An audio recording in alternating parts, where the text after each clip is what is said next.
A arritet lumturi? A arritet të kënaqeni? Andaj ju rastisht është thonë, o ti i cili je në kërkim të pasurisë, a arrite lumturi kur arrite pasurinë? O ti në kërkim të famës, a arrite lumturi kur arrite famën? O ti i cili si rezultat i kësaj gare, u hakmorën ndaj të tjerëve, a je rahat? A je qetë momentin kur ju hakmerë tjetrit? A gjetë rahatin? O ti i cili për shkak të kësaj dynjaje, humbe meqe dhe dashamir, humbe dhe familje, a e gjetë ato cilën e kërkove? Rezultati është jo. Në të gjitha rrethonat, jo.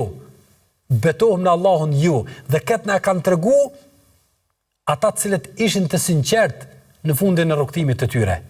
E para tyre na ka tregu ai i cili i njeh mirë çka kërkon njeriu në vetveten e tij, çka mund të gjej dhe ku mund ta gjej.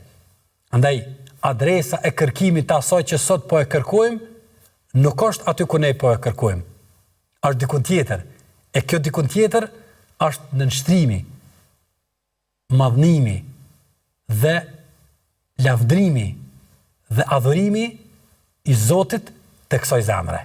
Po i Zotit të njeriut, njerëzve, të botave, atij i cili posedon qelësat e pasurisë së dunjas në dorën e tij. E megjithatë, zemrën e kalon vendin e vetëm ku ai ka akses dhe ku Allahu subhanahu wa taala mund ta ngop, e mund ta mbush, e mund ta qetësoj, e mund ta rahatoj me madhninë e tij.